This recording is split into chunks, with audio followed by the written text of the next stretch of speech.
में लड़के करियो रहे तो जम जान ला राम लागत है। और प्रेम विवाह में कितना लड़कियां निखो का पता नहीं का देख के करे अंदर ये सी बतियाए लाग बियाह करत बात समझे नहीं आवत बा।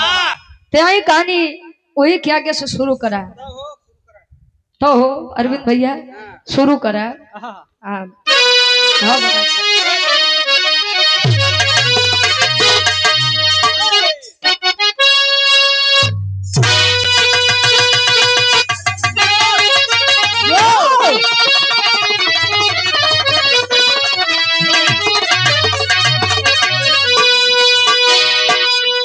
अब सखी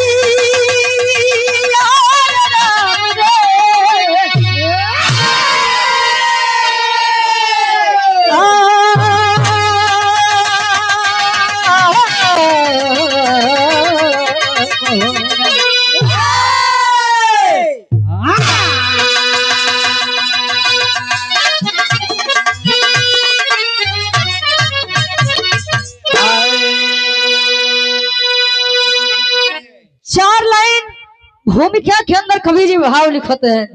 देखा आज के जमाने का सच्चाई का बा।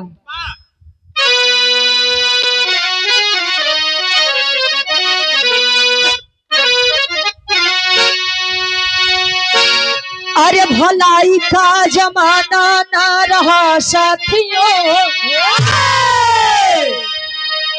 करो अच्छा तो आखिर बुरा हो जाता है। थोड़ी सी दौलती और शोहरत में क्यों आदमी हमने आखिर क्यों खो जाता है।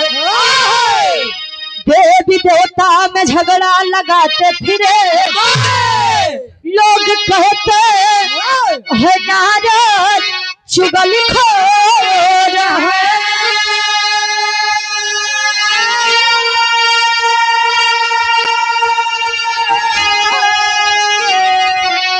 अरे काम बिगड़ा बनाए बनाए बिगाड़े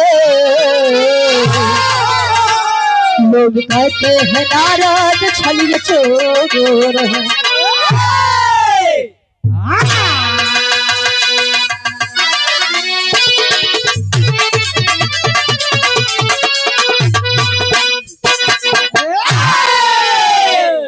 भलाई का जमाना ना रहा साथियों, करो अच्छा तो आखिर बुरा हो जाता है।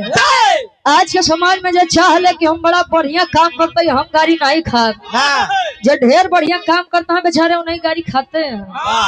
क्यों निस्वार्थ भावना से केहू के मदद करे हम जानत है। कौनो न कोनो एकर मतलब हो तब भाई मदद करत है, नहीं तो आज के जमाने में के करे बारे सोचत। अच्छा अपने भारत देश के राष्ट्रपिता महात्मा गांधी जी कहा करते थे कि केहू अगर एक हाथ गाले पे मारे तो दूसरा गाले आगे कोई दे के चाहिए। भैया एक खी मारे है खी और मार ले। लेकिन आज के जमाना ऊपर तोहे केहू एक हाथ मारे तो के तू 10 हाथ मारा तबे तो तुम्हारी कलयुग में गुजारा बन आई तो गुजारा उजारा नहीं ढेर सीधा ही के तो खौबा तो जान ला आदमी तोरे मुड़े पे चढ़ा रही है के मान ला तो सोच ला कि जाए तो भैया ठीक बा तू ही बड़ रहा हम ही छोट रही तो का ये से दबाई है ये से दबाई है तो तू बोला या तो मुँह से हट जाए। अच्छा आजकल थोड़ा बहुत घमंड सबके बा का मंजित भैया, केहू के अपने सुंदरता के ऊपर घमंड बा, केहू के अपने बल के ऊपर घमंड बा, केहू के अपने ज्ञान के ऊपर घमंड बा, केहू के अपने मेहरारू के ऊपर घमंड बा। स्वर्गीय बाबा राम शरण यादव इंटर कॉलेज सहीजनपुर से हमारे बड़े भाई प्रदीप यादव जी सादर 200 रुपया बहुत बहुत धन्यवाद आशीर्वाद के सारी मोबाइल खाली नाम पढ़े बदे दिए रहे। अच्छा हम कहा तई जे करे मेहरारू हो वो घमंड में जिए तू तो ठीक बा तू काहे इतना परेशान के दिखावा तहां चाट वाह। अच्छा हकीकत बात में भैया नीला ड्रम में डाले वाले समय में मेहरारू वफादार मिल जाए भला है बुरा है जैसा भी है मेरा पति मेरा देवता है। आज के समय में जब पति के परमेश्वर माने तो जान लो उससे बड़ा किस्मत वाला के होई।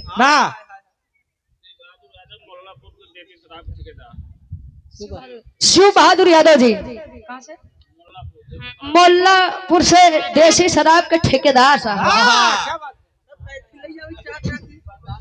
हाँ बेचारा वही पे जीव ही कर था। ये आपके द्वारा सादर 200 रुपया बहुत बहुत धन्यवाद आशीर्वाद के चाह रही। दरअसल इनकर देसी में नहीं चलत, इनकर कितने में चलत हो मंजित भाई? बेचारा आइकॉनिक में जी कम से कम 350। ताई बिरहा में कवि जी बड़ी सुंदर गजल के भाव लिखतन। कोनो लड़की कोनो लड़का बदे कहे कैसे?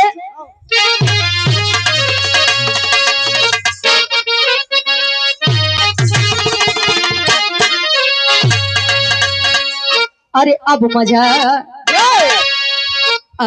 नहीं आता, अब मजा नहीं आता, अरे दूर रह के जीने में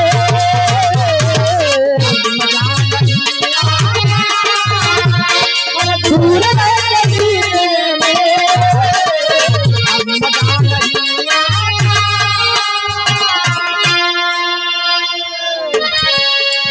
अब मजा नहीं आता,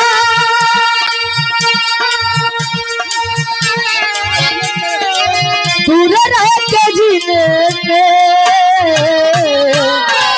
या नबी बुला लेना, अरे हमको भी मदीने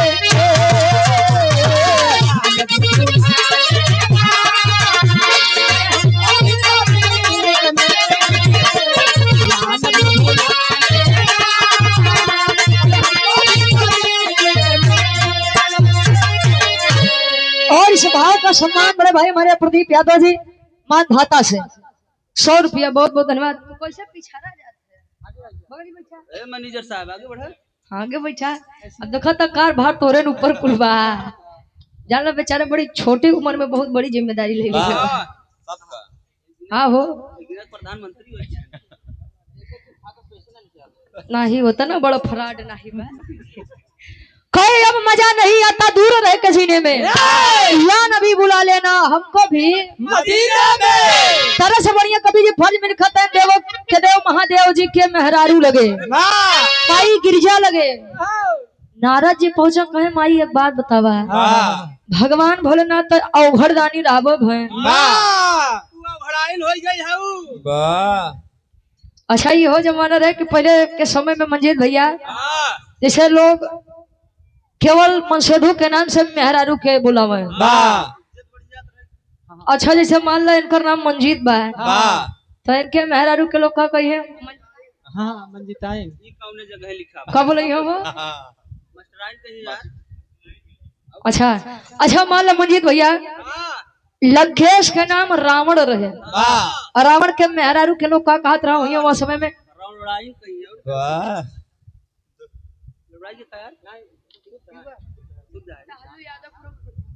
तालू यादव जी पूरनपुर पटखान से 100 रुपया बहुत बहुत धन्यवाद। अच्छा इनके पे आए तो मास्टर आई, रावण के मेहरारू के आए तो उनका रावण आई। वाह मंजीत भाई। अच्छा मान ला सूरज जी के इतना बढ़िया नाम बा, उनके मेहरारू के लोग का कही हो आज तो जान हमारे मन के काम किया नहीं तो हमेशा लोग कर देते रहे। खैर ज्यादा नारा जी कान मान ले भगवान भोलेनाथ अवघड़दानी राबो भैन उनके संगे बियाह कइखे तू नहीं के जैसे होई गयो कहे मतलब कि देवी अबे काम बड़ा बढ़िया बा, भगवान भोलेनाथ कैलाश पर्वत पे बाटे नहीं कहे तब कहे भाई हमारी एक बात माना। गिरजा माई से नारा जी का कहे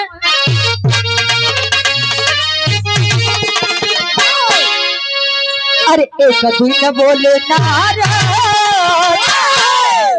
एक दिन बोले नारा, अरे भोजन खुद बनावो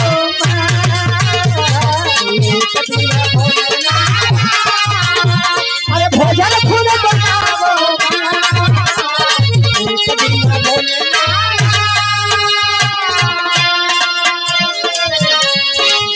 एक दिन बोले नारा,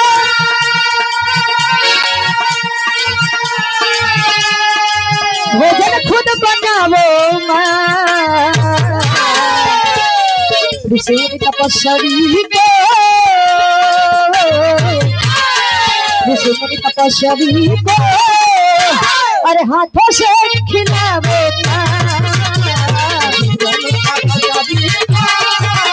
अरे हाथों से खिलावे।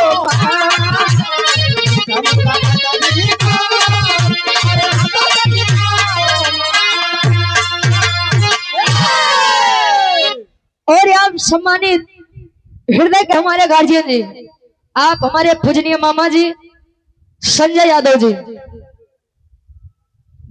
सराय गनई की गनई डी नाम में दोनों नाम भाई रखा प्रतापगढ़, ये हमारे पूजनीय मामा जी जिनके माध्यम से हम दोनों कलाकार आप सभी के बीच में आए हुए हैं।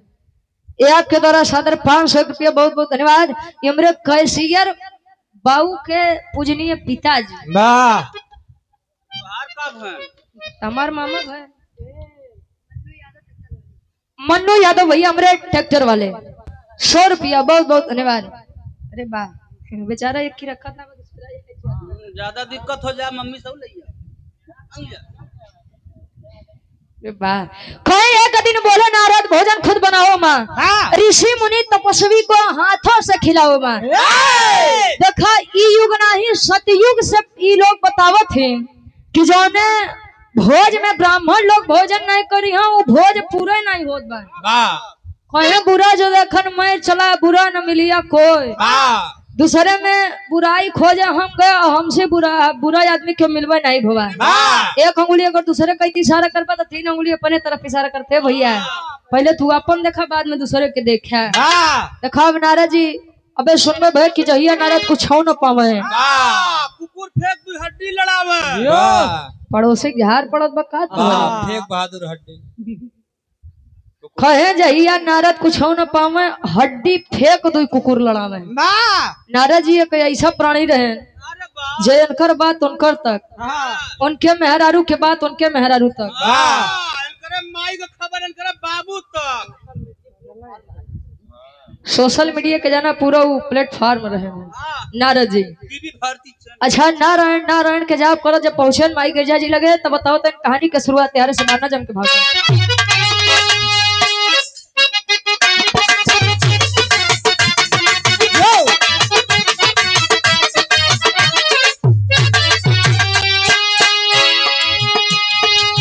पलक झपकते ही, पलक झपकते ही नारद जी पहुंच जाते हैं जहाँ विद्रोह में लभी जाते हैं।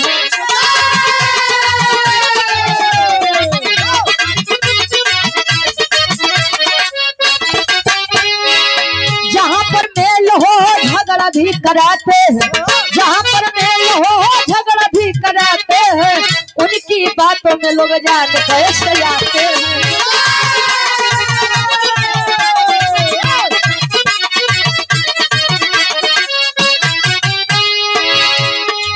मानो तो मानो है,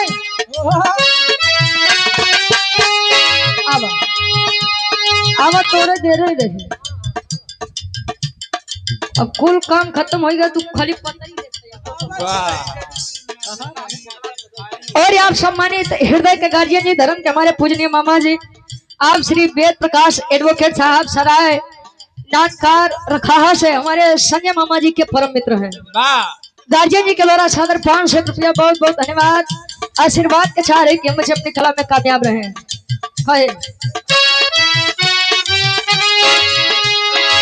मानो तो मानो है ना इनकी कोई बातें है, मानो तो मानो है ना इनकी कोई बातें है, देवी देवता भी नारद से हार माते हैं।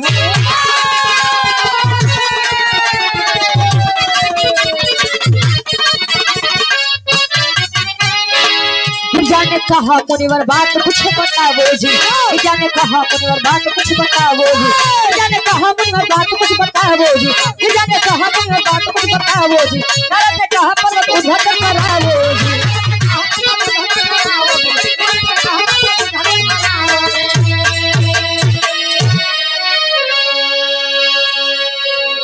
अरे वाह भैया तनी मामी उमी लगा घूम आओ हाँ तो नहीं वारो घूम गया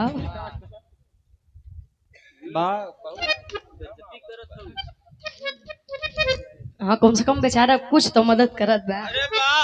कहानी कितनी आप लोग समझा। नारद जी पूछा कहे माई देखा भगवान भोलेनाथ अबे वर्तमान समय में कैलाश पर्वत पे तो बातें नहीं। एक काम करा सराय वाली मौसी मौसी के द्वारा 100 रुपया बहुत बहुत धन्यवाद आशीर्वाद के चारे कि हम बच्चे अपनी कला में कामयाब रहे और 100 में सबके नमस्ते प्राण स्वीकार होके। नारद जी कहन मातारी जब से जान ला तू यहाँ कैलाश पर्वत पे आया है मान ला तुहार बियाह भा गणेश हरेन का बियाह भाव करे बात से कोनो चीज या पर्वत पे भवा कैलाश पर्वत पे भवा नहीं कहे मतलब कहने काम करा कि कैलाश पर्वत के उद्घाटन करवा दे। प्रिंसु भैया के पापा के मामा डेरवा से 51 रुपया बहुत बहुत धन्यवाद।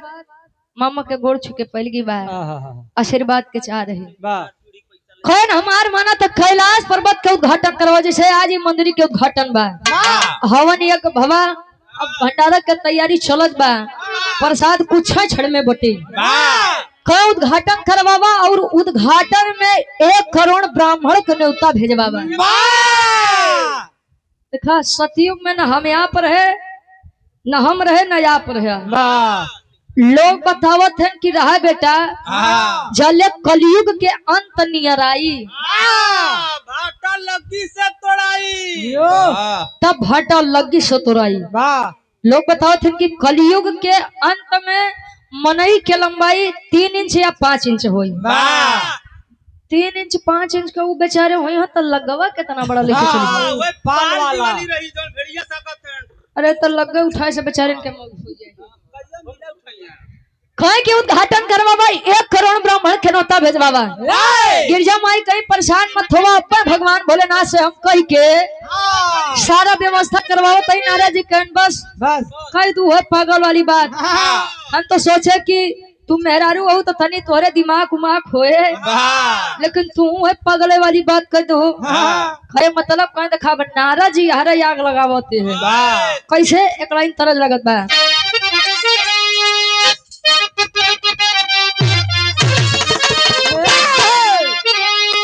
भाई कोनो पुराने समय के काकी दादी हरे अपने दुल्हा से कहा पहले के दुल्ही तो ये झुमका झुलनी फरमाइश करे आज तो चाट चाउमीन पिज्जा बर्गर में आई है। अच्छा मोबाइल फोन वाले में अच्छा अब स्कूटी हो भैया माल ला यार दुल्हिया अपने सैया जी से फरमाइश करत बा कैसे अरे बाली और झुमका भुलाई जाए ए राजा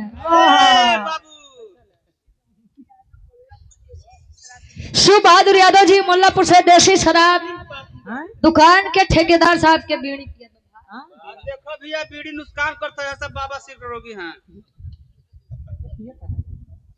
100 रुपया बहुत बहुत धन्यवाद आशीर्वाद के चाह रहे दुल्ही बतावे अरे बाली और झुमका भुलाई जाए नथुनी पगोली चले सब बनवाई बाली और झुमका भुलाई जाए नथुनी पगोली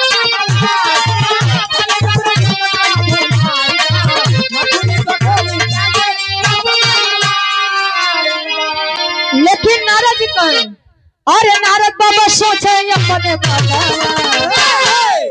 नारद बाबा सोचे अपने मानवा बात बोले गिरजा के समनवा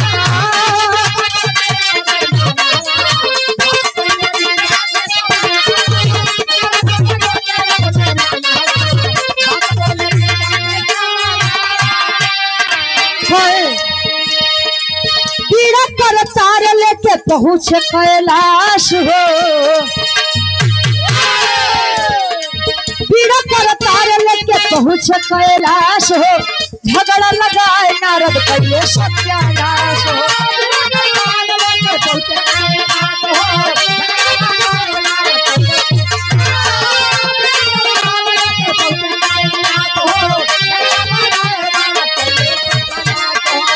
भोला से कहूँ जिन बाया नामा भोला से कहूँ जिन बाया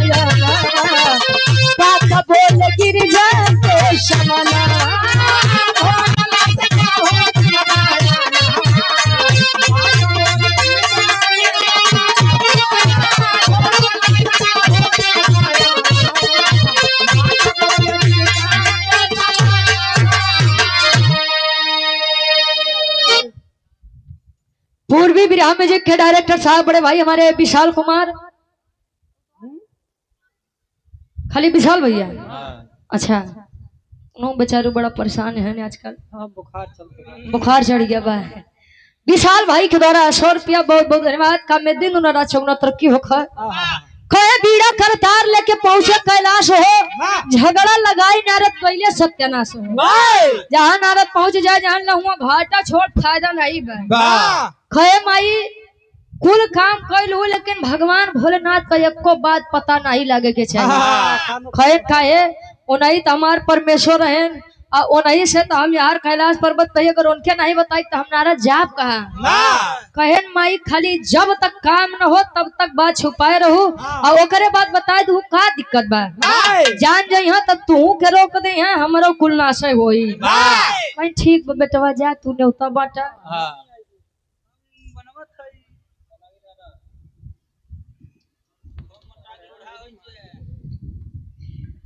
और आप सम्मानित हृदय के हमारी गार्जियन जी, हमारी पूजनीय नानी जी, ये अंगवस्त और सादर 501 रुपया बहुत बहुत धन्यवाद। नानी के गोर छुके पहली बार आशीर्वाद का चाह रहे कि बच्चे अपनी कला में कामयाब रहे। कब कुछ काम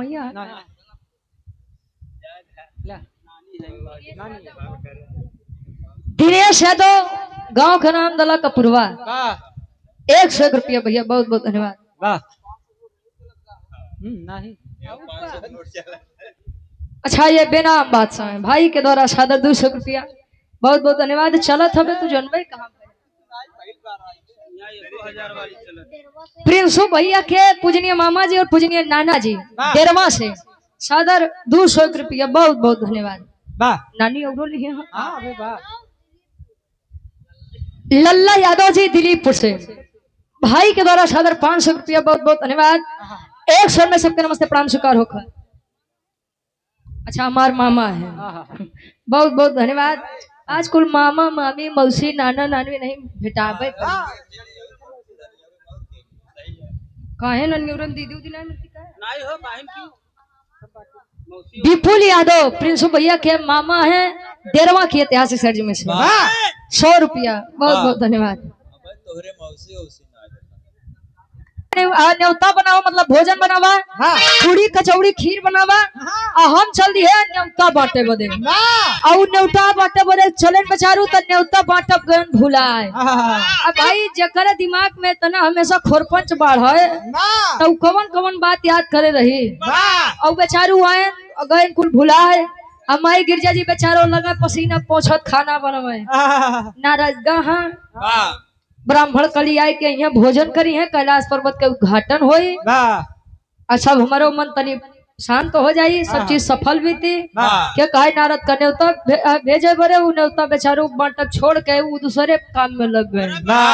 अच्छा, धीरे धीरे समय भी तक कैलाश पर्वत पे जब दोबारा से आए तले होत का एक लाइन तरह लगत बा ई गीतिया के दुखी राम दादा गावे श्याम कुमार पटेल बगुलाही से 11 रुपया। अच्छा, एक बोतल पनियो लाया है। ठीक ठीक 11 रुपया। और सम्मानित हमारी पूजनीय मामी जी आप पुष्पा यादव जी, हमारे मामी के द्वारा ये सादर 200 रुपया बहुत बहुत धन्यवाद। आशीर्वाद के सारे कि मुझे अपनी कला में कामयाब रहे। खाली प्रियंका मौसी बची यहाँ बस। हाँ उन्होंने आ जाओ भाई गरीबी चलत बा और उतनी तो विदाई दे दी ए भैया। अच्छा यार पहुंचा तय नारा जी तो माई गिरजा जी के चारों लगा पसीना पहुंच के अरे बेटवा तू आई गया आई राजू तू आई गया हम तो सोचे तू उभे नहीं करबे बड़े सवेरे आए। कहाँ रहा बेटवा तू इतना दिन से पानी बरसत रहा भैया कहाँ रहा नारा जी कहाँ है माई गिरजा जी कहाँ है इतना पूछो यहाँ कहीं देखा बेटवा खाना हमार तरीके बचा बाबा की कुल तैयार बा बस रास्ता में दही डालक बा कहा देख कैसे एक लाइन तरज लगत बा नना देवर भौजाई के बाद बा दुखी राम यादव दादा गाँव कैसे संदीप यादव टैंकर ड्राइवर हैं, गुजरात से लाइव देख रहे हैं वीडियो। भाई के द्वारा 100 रुपया, बहुत बहुत धन्यवाद। कहें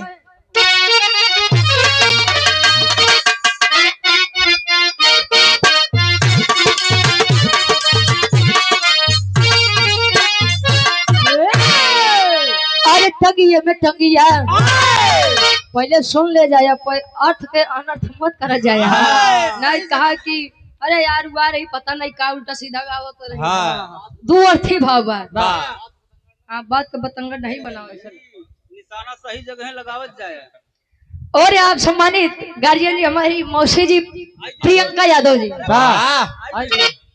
जब नाम ले से तना फायदा बता नाम ले तो तब का अरे ज्यादा भाग का चाहता मौसम ये आपके द्वारा सादर 500 रुपया, बहुत बहुत धन्यवाद। मौसी मौसम आया है कि नहीं आया है? अभी ही लगते भेज दे, उन्होंने कम फाइनल हो जाए, बराबर हो जाए। अच्छा देखो मौसी अगर 500 है तो कम से कम मौसम के 1000 दे के चाहिए। सूरज जी अगर मेहरारू समझ से तू ढेर आ गया तो कम से कम 500 बढ़े। हाँ देखो अभी हो कहता है तब मौसा आया तो बढ़िन के आया, सही 100 रुपया बढ़े लेकिन बढ़िया 500 खुद दी है। अच्छा यादव भैया डेरवा से, अच्छा प्रिंस भाई के मामा जी हैं, 100 रुपया, बहुत बहुत धन्यवाद। कहें कैसे अरे टंगिया में टंगिया, ए बाबू टंगिया में टंगिया, फांसा वाली न हो नदी भौजैया।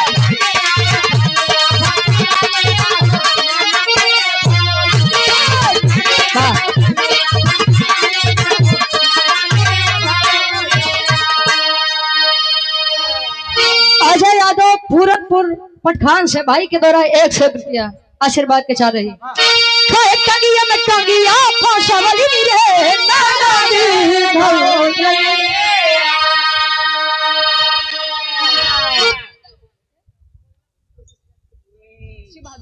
शिव बहादुर यादव जी मोल्लापुर से देसी शराब के ठेकेदार साहब, 100 रुपया, बहुत बहुत धन्यवाद।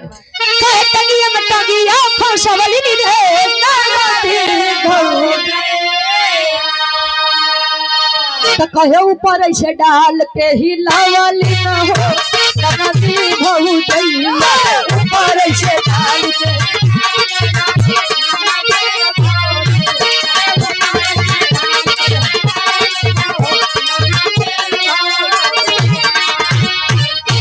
कहे ऊपर ऐसे डाल के ही लावाली रे नदी भौजैया, कहे माल सफेद गिरवली न हो नदी भौजैया, माल सफेद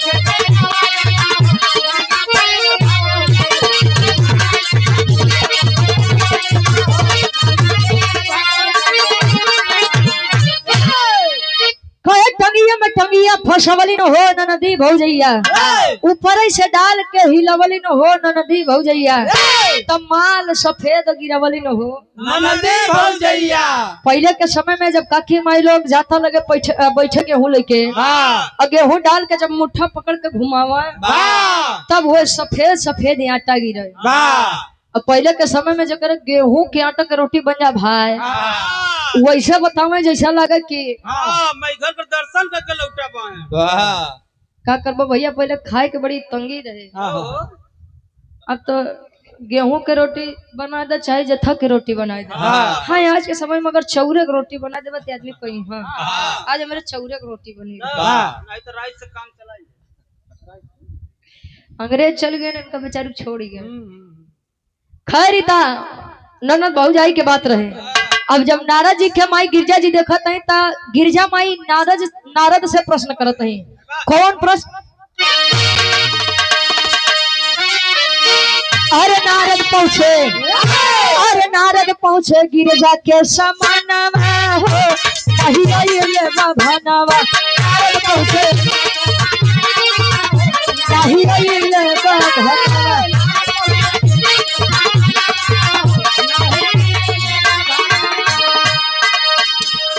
गिरजा माई पूछे ने बताहारू के हाल हो।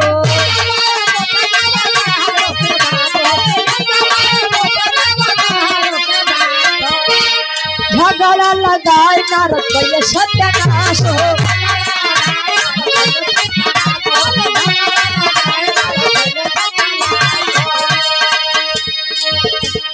जल्दी जल्दी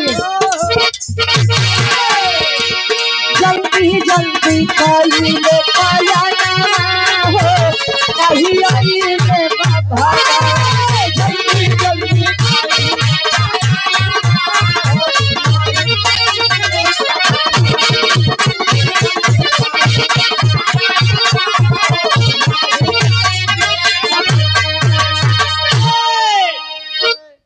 नारद जी पूछे माई गिरजा लगे कहीं बेटा कुछ भी हो तू कैसनो हो लेकिन तू समय के बड़ा पक्का है मतलब माई कहे मतलब तार ने उतारू 1 करोड़ के बाद छोड़ा एक आदमी नहीं दिखाते हैं और तू पहले न पहुंची आया है। अब नारद जी लगे बेचारू पसीनिया है पसीनिया अरे मतलब पसीना आएगा और जब लगे बेचारू पसीना पोछे कहे लागत बाजारो कोनो खेला कह के करे का है कि माई खाली 5 मिनट और दे दे जब वो तोहार थोड़ा बहुत बचा हो के पूरा करे हम एक बार फिर से सबको सहेज के आवते नारद चलिए बेचारू आइन बीच जंगल में खड़ा है सोचते हैं कि 1 करोड़ के बाद छोड़ा एक ब्राह्मण के नौता नहीं दी है अगर आज ब्राह्मण नहीं पहुंचे तो माई गिरजा भगवान भोलेनाथ हमका ऐसा बात सुने हैं ऐसा बात सुने हैं जान ला हम कबो जिंदगी में खेला खिलावे ला रहबे नहीं कर अब हरे देखत है बीच जंगल में समुद्र के किनारे एक ऋषि संत आदमी खड़ा है पातर के छोड़ के जब देखते हैं तो वह टुकुर टुकुर खाली समुद्र के पानी ताकते हैं। नारद जी कहें कि ताकत तो ऐसे ना कि जैसा लगता कि कुल यह बेचारू सुखी है। और जब बैठत है उस संत जी समुद्र के किनारे करत है का टेरी के भाव लगत बा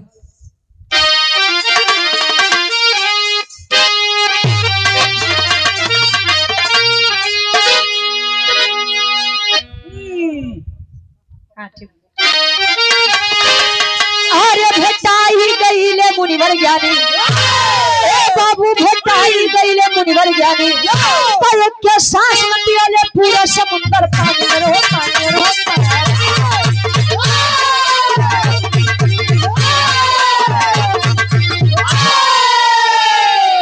एक के सांस में पियाले पूरा समुंदर पानी भेटाई गईले मुनिवर ज्ञानी देखो तो संत जी बैठे बैठे खाली अंजूरी लगाए के और एक के सांस में कुल समुद्र के पानी पी गए। ये हम नहीं अपन वेद शास्त्र बतावत है 4ठी की 5वीं क्लास में पढ़ावा भी गवा छोटे यादव सराय से 100 रुपया भैया बहुत बहुत धन्यवाद। एक के सांस में जब कुल पानी कुंभज ऋषि पी गए और जब कुंभज ऋषि कुल पी गए तो नारद जी लोग मुंह बाय के देखो रे बाप अब 1 करोड़ के बाद छोड़ा 1 करोड़ के कमी खाली एक आदमी पूरा कर दे। अच्छा एक बात बा मोट आदमी देख के कबो डराए मत अब पातर आदमी देख के कबो भीड़े नहीं इतना मोटवारी आदमी पहले तो सूरज जी का डबल रहे पता नहीं बेचारू कैसे कम हो चला जाते हैं टेंशन खाया जाता टेंशन खाएगा। अच्छा उनके टेंशन खाए जाता कौन चीज के टेंशन हो यह परिवार मेरे परिवार से बिखर रहे हैं। सोनू यादव भैया पूरनपुर पटखान से 21 रुपया एक तो 10 रुपये बेचारे दियो और वो बार बार तेहा दिखाओ तो हमारा 10 रुपया दे इनकर अरे तो दरअसल मालिक के शरीय तो कुल परे वो हमार पैसा नहीं देखता हारमोनियम वाला तो हर पैसा लेके भगा है। हाँ अरे जी सूरज जी बहुत बहुत धन्यवाद। अच्छा ठीक है फिर फालतू छोड़ा पॉइंट वाली बात पे अब जब आए निहार नारद जी आयन खैन महात्मा जी एक निवेदन लेके आए कहन हाँ बच्चा बोलो कहन की निमंत्रण लेकर आया हूँ। कहाँ से कैलाश पर्वत से माई गिरजा जी ब्रह्मभोज करते हैं कैलाश पर्वत का उद्घाटन करवाते हैं जे माई 1 करोड़ ब्राह्मण के न्योता देव बदे भेजे रहे अब हमका लागत बा कि 1 करोड़ नहीं खाली तू ही भर काम को देबा। अरे तनी बतिया सुने तो कुंभज ऋषि कहे का विरह के आखिरी तरज लगत बा।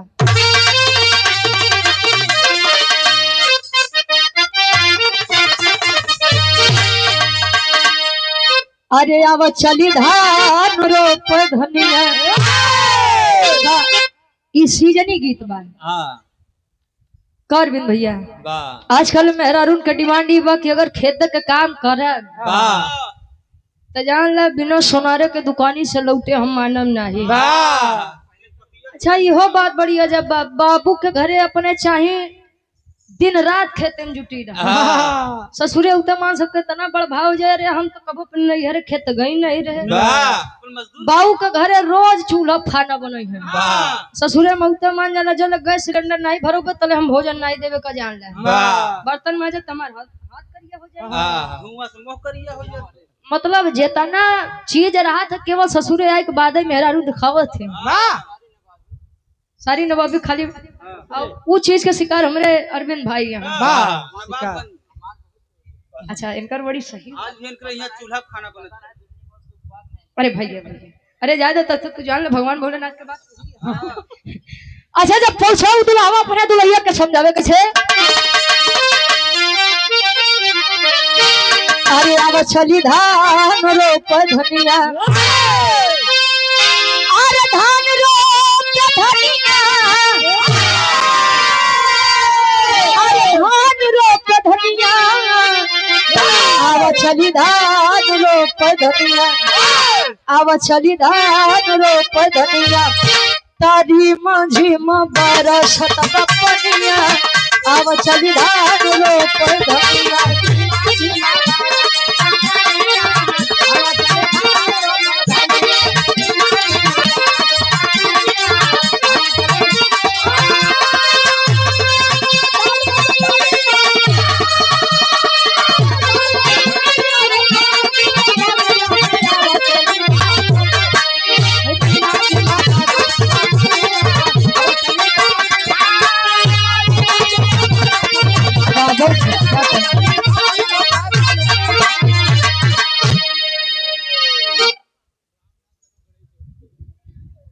रामनाथ यादव जी गड़ई चकदैया से आपके द्वारा 100 रुपया बहुत बहुत धन्यवाद।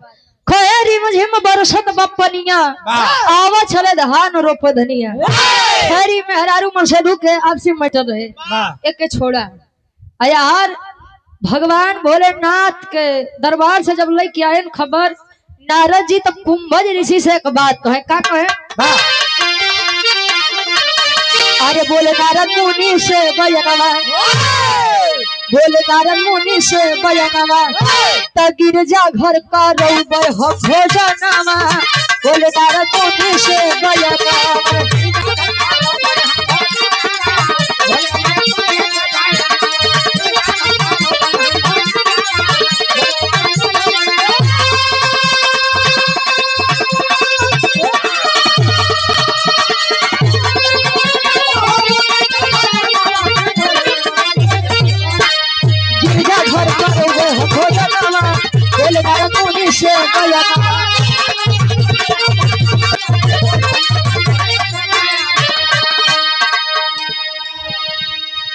गिरजा घर करौबे हम भजनवा बोले नारद मुनि से भजनवा आओ चला स्वामी गिरजा माई के ब्रह्म भोज में शामिल हुआ कहे बेटा नारद चल तो हम चली लेकिन का तुहार माई हमार भर पेट भोजन करवाए पई हो कहे राजू मनई है मानो है कि दानो है आई कितना खाबे 1 करोड़ ब्राह्मण के भोजन बनाबा आई कितना खाबे ज्यादा ज्यादा 10 लाख 20 लाख आदमी के खाबे और कितना खाबे भोलेनाथ के नगरी से इस सम्मान में ढेर सारा पुरस्कार बहुत बहुत धन्यवाद। देखा इस ये स्पेशल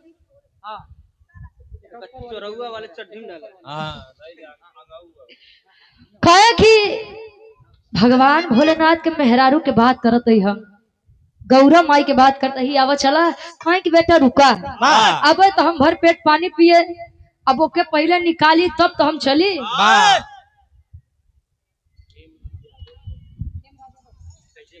हेमराज यादव जी फौजी साहब सैजनपुर से ये आपके द्वारा सादर 500 रुपया भैया के बहुत बहुत धन्यवाद। क्रांतिकारी सलाम हो।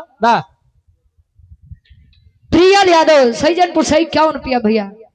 एक स्वर में सबके नमस्ते प्रणाम स्वीकार होकर कहे कि अब जितना पानी हम पिए ही अब ओका बेटवा निकाले के पड़ी। कहे खाली हमका 2 मिनट दा, जितना पिए पहले ओके निकाली, पेट हमार खाली हो तब हम चलब। मंजीत भाई कुंभ जैसी जितना पानी पिए रहे और उतना पानी निकाल दिए।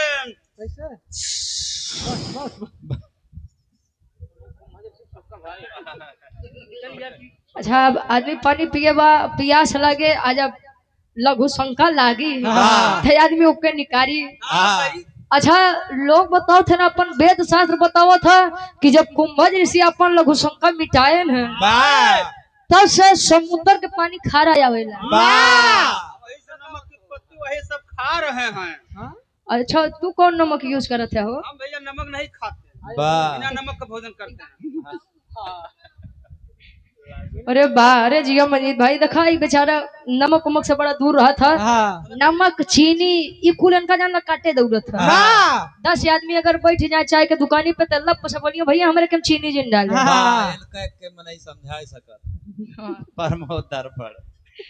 अच्छा यार पहुंचे जब निकारण भैया पेट ओट खाली बा, एक प्रमाण हो बा कि तब से समुद्र के पानी खारा आवेला। वेद शास्त्र बतावत है, हम वेद शास्त्र लिखे उखे ना आई भाई और न देखे गए हम। अब पहुंचे जब एक ऋषि का लई के नारद पहुंचे तो गिरजा माई लगे गुसिया कहा कि ये तो इतना देर बाद लौटबो भैन। वो एक पातर के निमरा आदमी लेके लौटा कितना खाई। पहले गिरजा माई प्रश्न करत है कैसे,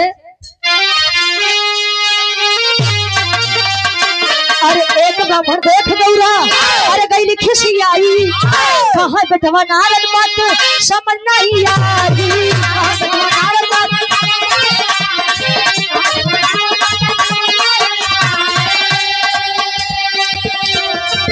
बोले नारद मुनि से बयानावा, बोले नारद मुनि से बयानावा, केहू ना देखा तब समानावा।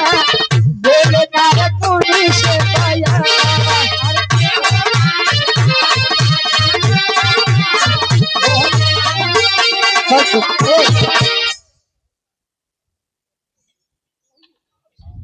और हमारे बड़े भाई अभिषेक यादव जी महुली की ऐतिहासिक सरजमी से 100 रुपया बहुत बहुत धन्यवाद। एक स्वर में सबके नमस्ते प्रणाम स्वीकार होकर कहे एक ब्राह्मण देख गौरा गईली खिसियाई, और कहा बेटवा नारद बात समझ नहीं आई। इतना देर बाद लौटबो भेत बेटवा ये खाली एक ही ब्राह्मण तू लेके लौटा। भोजन इतना आदमी के बनवाए हा खियौबा, एक ही आदमी के कितना भर खाई। कहे माई तू खाली भोजन लेके आवा भाई, तो का बतावे के नहीं परी कितना खाई। अच्छा एक पतरी में 2 कचौड़ी तनी के सब्जी लेके जब बहरे निकले तो कुंभज जैसे गुस्सियाई के उठ गए। कहे नारद तुम्हारा दिमाग खराब है, पागल हो गए हो, हमार बेइज्जती कराओ बदे हर लिया के आए हैं। ये 2 कचौड़ी कहाँ जाई, ये तो खाली हमारे दांतन में अटक जाए। कहे कि माई 2 कचौड़ी वाला आदमी नहीं बा, अन तो पतरी वाला आदमी बा के परात भर चाहिए। अच्छा माई गिरजा जी जाते हैं जब परात सजाए कल कहीं तले कैलाश पर्वत के दृश्य का बा, भगवान भोलेनाथ के लीला का बा, कवि जी पापड़ के भाव में लिखते हैं।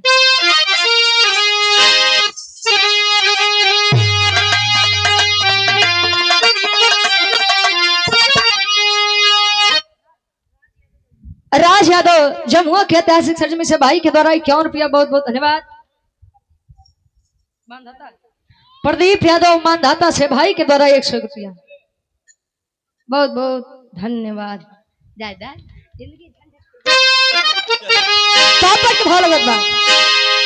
अरे खूब ऋषि करे जब भोजन मानवा व्याकुल, अरे खूब ऋषि करे जब भोजन मानवा व्याकुल, गिरजा माई सोचते ही छनवा मानवा व्याकुल।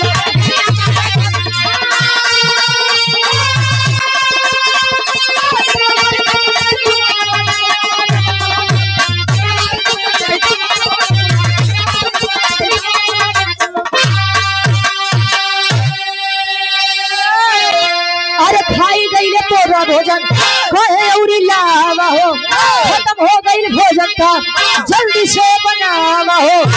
अरे तड़पत बा भूखिया से आई परमवा मनावा व्याकुल बा गिर जमाई सोचत ही छनवा मनवा व्याकुल बा। बरात बरात जब लई के माई गिरजा आवे, कचौड़ी लेके आवे तो सब्जी खत्म, सब्जी लेके आवे तो पूरी खत्म। माई गिरजा माई जौन 5G वाला उनके नेटवर्क पकड़े रहा अरविंद भाई, जवन जल्दी जल्दी आवे इतना दौड़ा देन कुंभज ऋषि त जान लो उनका नेटवर्क 2G से खराब होई है। हाँ स्पीड एकदम धीरे हो बेचारो आवे कहां बेटवा कितना देर यू खाई एकर पेट बाकी इंडिया के गेट खाली लेते जात बा बस करे के नाम है नहीं लेत बा। माई गिरजा जी से जैसे माई गिरजा जी तनी ढीला तुरंत तक कुंभज ऋषि आवाज दे माई भोजन और जल्दी लेके आवा। अच्छा एकदम भोजन कमती के तरफ बा एकदम खत्म होए वाला बा कहीं बेटवा नारद इज्जत हमार बचाए ला नहीं ते जान ली ऋषि मुनि कुल मरी है नाश कर दे। अब भाई अतिथि देवो भव मेहमान भगवान के समान होता है, भगवान का अगर अपमानित कर देव तो जान ला हमार स्वामी हमारे ऊपर बड़ा गुस्से आई। चली जा भगवान भोलेनाथ के लगे उनका लियाई केवन है तो बड़ी बदनामी हुई हमारी। नारद जी बेचारू हाफत हाफत पहुंचन कहा क्षीर सागर। क्षीर सागर कहा विष्णु जी लगे। भगवान भोलेनाथ बैठा है तो ले नारद जी एक बात कहे का कहे आल्हा के भाव में कवि जी प्रमाण देते हैं।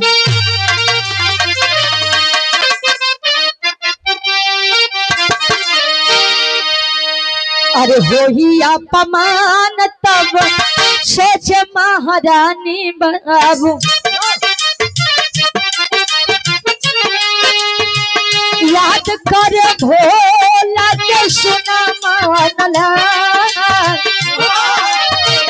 बोले भोले दानी खुद ही इज्जत संभारे आप। नारद से कहे इज्जत लेते हो बच्चा तब ले प्रभु विष्णु जी जोगी भेषवा में अइले बैठ कुंभज ऋषि बगली में जाए जल्दी से खाई के उठी के भोजनवा बाबू कहे लागे कुंभज बंदे शरम नहीं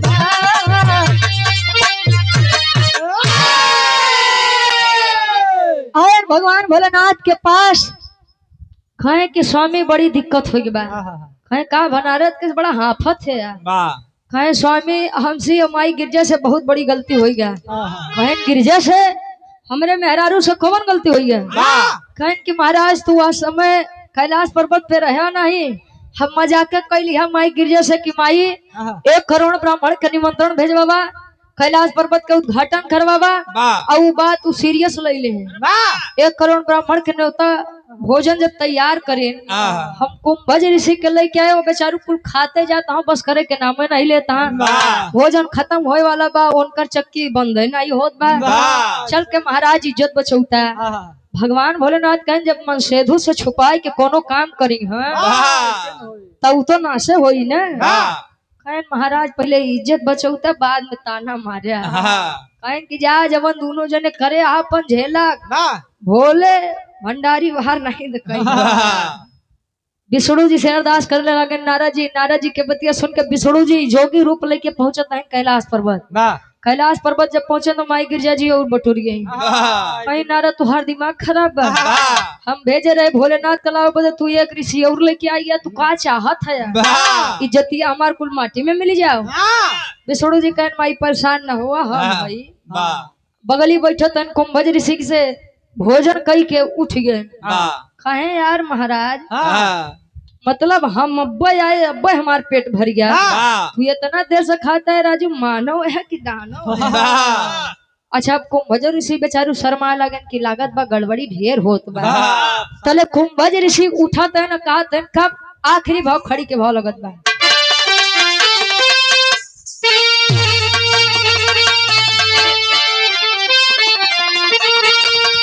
अरे बोले प्रभु विष्णु से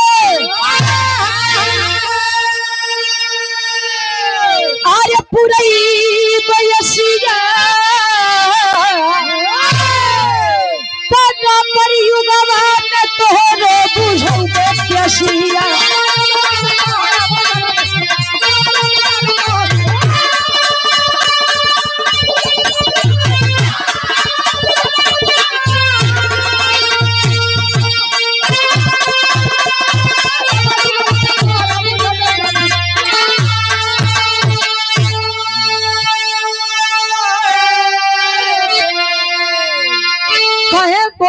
प्रभु विष्णु पुरैबे असिया द्वापर युगवा में तोहरो बुझौबे पेशिया। अच्छा कुंभज ऋषि जब खड़े हुए कहे कि महतारी भोजन तक कराए धूल लावा पानी पियावा हम चली अपने। माई की जजी कहिए भैया जब तू माफ करा हम भोजन का जिम्मेदारी लिए रहे पानी होनी के नहीं भोजन करे तही हाल कह दी पानी पीबे तो जान ला भगवान भोलेनाथ के जान ला अपन जटक खोले हम तो पानी होनी नहीं पिया पाऊ। विष्णु जी अपने असली रूप में कहन कि बेटा कुंभज भोजन तो तू कई लिया सतयुग में लेकिन पियास तुम्हारी ई युग में नहीं बल्कि द्वापर युग में बुझी मतलब हम पानी पिए बदे युग युग भटके कन के देखा जरूरत हमका तुहार कहाँ पड़े कहाँ पड़ी कुंभज ऋषि के जरूरत। अरे सतयुग त्रेता बीतल आयु द्वापर के समैया नख पे गोबर धन मुठा वाले कन्हैया।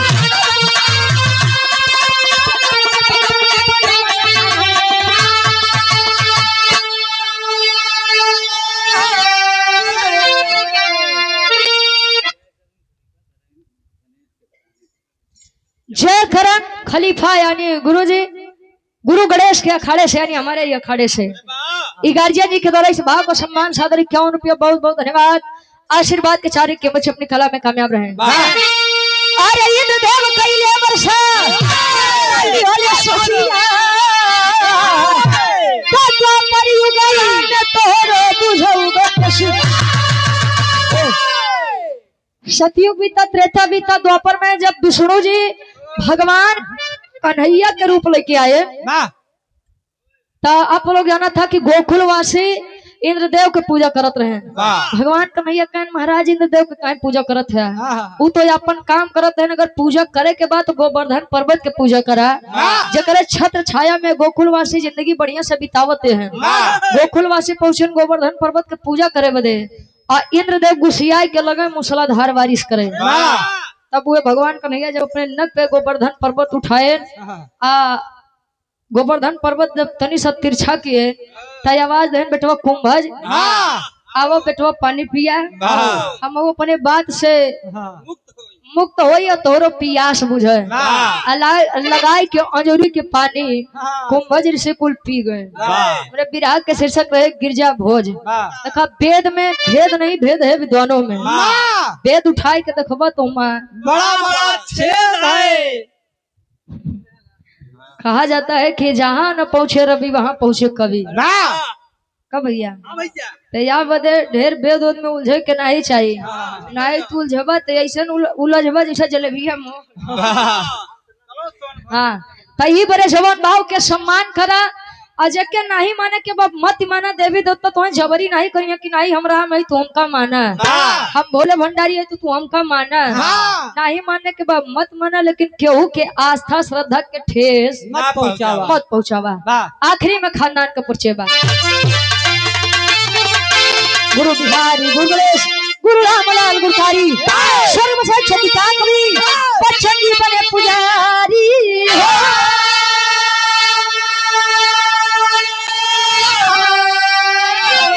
अरे भेटाई कहिले मुनिवर ज्ञानी गावे रुचि अलो बिरहा में कविताई भेटाई कहिले मुनिवर ज्ञानी